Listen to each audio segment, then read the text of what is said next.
నమస్తే.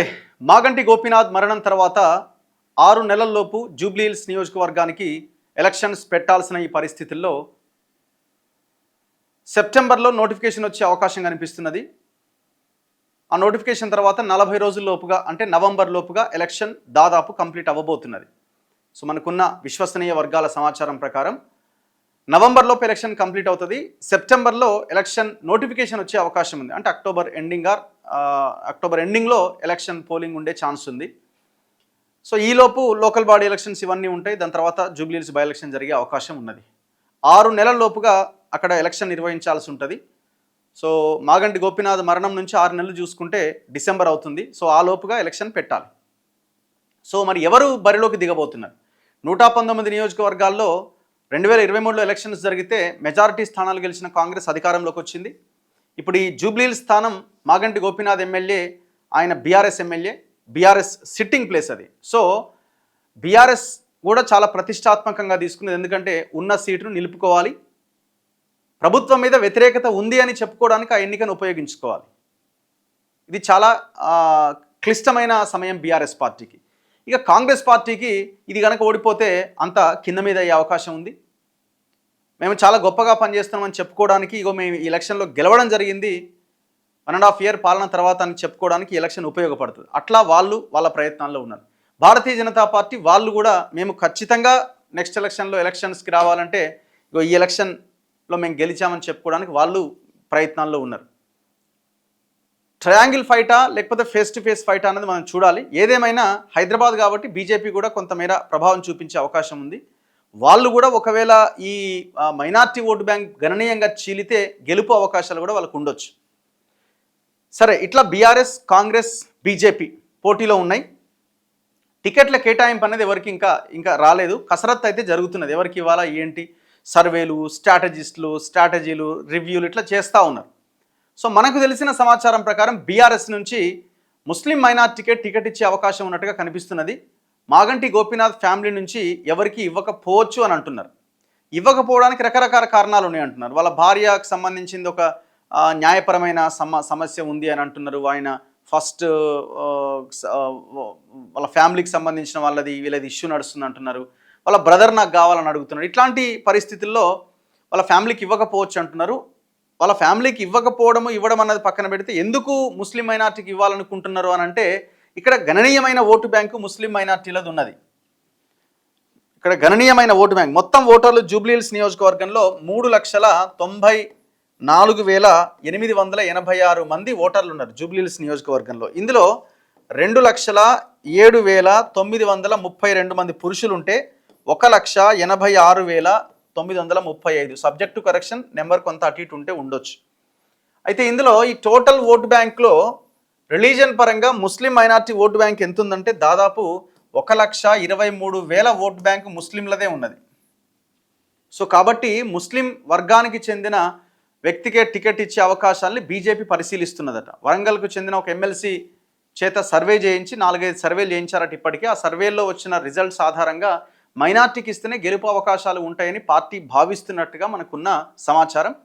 ఇవాళ కూడా హరీష్ రావు గారు, ఇవాళ నిన్న మనకు తెలిసిన ఆ పార్టీ నుంచి వచ్చిన ఇన్ఫర్మేషన్ ప్రకారం హరీష్ రావు గారు ఒక రివ్యూ కూడా చేయడం జరిగిందట మైనార్టీకి సంబంధించిన నాయకులతో. సో కాబట్టి ఇక్కడ మైనార్టీకే బీఆర్ఎస్ టికెట్ ఇచ్చే అవకాశం ఉన్నట్టుగా కనబడుతున్నది. అయితే ఇప్పుడు బీఆర్ఎస్ మైనార్టీకి ఇస్తే ఇక్కడ చాలా కీలకం అన్నమాట. బీఆర్ఎస్ పోటీలో ఉంది, కాంగ్రెస్ అండ్ బీజేపీ. అయితే కాంగ్రెస్ ప్లస్ ఎంఐఎం కలిసి పోటీ చేసే అవకాశం ఉంది. అంటే ఎంఐఎం మద్దతు కాంగ్రెస్కి ఇచ్చే అవకాశం ఉంది. ఎందుకంటే బీఆర్ఎస్ ఓడిపోయిన తర్వాత అధికారం కాంగ్రెస్కి వచ్చిన తర్వాత ఎంఐఎం న్యాచురల్గానే కాంగ్రెస్ దరి చేరింది. వాళ్ళు సపోర్ట్ చేస్తున్నారు కాంగ్రెస్. కాబట్టి కాంగ్రెస్కి ఎంఐఎం సపోర్ట్ చేసే అవకాశం ఉంది. అప్పుడు మైనార్టీ ఓటు బ్యాంకులో కొంత స్ప్లిట్ అవ్వకుండా ఉండడానికి అవకాశం ఉంటుంది. కాబట్టి ఇది కొంత కాంగ్రెస్కి అడ్వాంటేజ్ కావచ్చు. ఇక బీఆర్ఎస్ కూడా మైనార్టీకే ఇస్తే, కాంగ్రెస్ కూడా మైనార్టీకే ఇస్తే మరి బీజేపీ పరిస్థితి ఏంది? బీజేపీ వాళ్ళు ఖచ్చితంగా అక్కడ ఓట్ పోలరైజ్ కోసమే వాళ్ళు ప్రయత్నం చేస్తారు. సో అందరూ ఇంకా బీజేపీకి ఎప్పుడు అడ్వాంటేజ్ అవుతుందంటే ఎంఐఎం కూడా పోటీ చేసింది అనుకోండి. ఎంఐఎం కూడా పోటీ చేస్తే ఈ 1,23,000లో బీఆర్ఎస్ కొన్ని, కాంగ్రెస్ కొన్ని, ఎంఐఎం కొన్ని జీలిస్తే హిందుత్వ ఓటు బ్యాంకుని బీజేపీ కనుక పోలరైజ్ చేసుకోగలిగితే వాళ్ళకి కొంత అడ్వాంటేజ్ ఉండొచ్చు. కానీ ఇది చాలా చాలా చాలా కష్టమే ఒక రకంగా చెప్పాలంటే. ఉన్నమాట మనం మాట్లాడుకోవాలి. అది అంత ఈజీ అన్నది చూడాలి. ఇంకొకటి అడ్వాంటేజ్ బీజేపీకి ఏమున్నదంటే ఇక్కడ కమ్మ సామాజిక వర్గానికి సంబంధించిన టీడీపీ ప్రాబల్యం కూడా ఎక్కువగానే ఉన్నది. అటు కమ్మ సామాజిక వర్గం ఇన్ఫ్లుయెన్స్ ఒకటి, టీడీపీ హైదరాబాద్ కాబట్టి సెటిలర్ల ఓట్లు కూడా ఉన్నాయి. సో కాబట్టి ఇక్కడ టీడీపీ అండ్ జనసేన వీళ్ళు ఆల్రెడీ ఆంధ్రప్రదేశ్లో అలయన్స్లో ఉన్నారు కాబట్టి ఈ ఈక్వేషన్తో వీళ్ళు వెళ్ళే అవకాశం ఉంది. అయితే కొంతమంది అంటున్నారు టీడీపీ సపరేట్గా పోటీ చేయొచ్చు అని, కొంతమంది రకరకాలుగా వినిపిస్తున్నది. కానీ లేదంటే బీజేపీ టీడీపీకి సపోర్ట్ చేస్తుందా, టీడీపీ ఏమైనా క్యాండిడేట్ని పెడుతుందా, ఎన్టీఆర్ కూతురు అని ఎన్టీఆర్ హరికృష్ణ కూతురు ఇట్లా రకరకాల వార్తలు వస్తున్నాయి. సో నేను అనుకోవడం ఇప్పుడు వీళ్ళు మేము పవర్లోకి రావాలి 2023లో మేమే పోటీలో అనుకున్నప్పుడు టీడీపీకి టికెట్ ఇచ్చి వీళ్ళు వాళ్ళకి తోక పార్టీ కింద ఉంటే ప్రజల్లో తప్పుడు సంకేతాలు వెళ్ళే అవకాశం ఉంది. సో కాబట్టి నేను అనుకోవడం బీజేపీనే పోటీ చేయొచ్చు.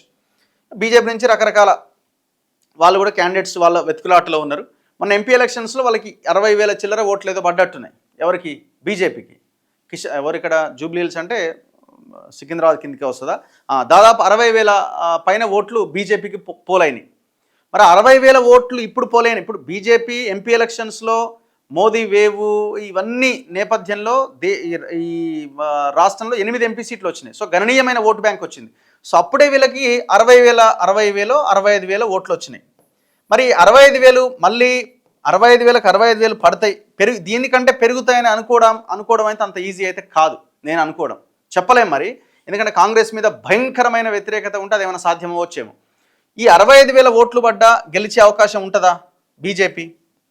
చూడాలి మరి ఎట్లా ఉంటుంది అన్నది చూడాలి. సో ఇక్కడ కాంగ్రెస్ ఎంఐఎం కలిసి ముందుకెళ్లే అవకాశం ఉంది. బీఆర్ఎస్ మైనార్టీకి ఇచ్చి వాళ్ళు పోటీలో ఉండే అవకాశం ఉంది. బీజేపీ టీడీపీ జనసేన అలయన్స్లో ముందుకెళ్లే అవకాశం ఉంది.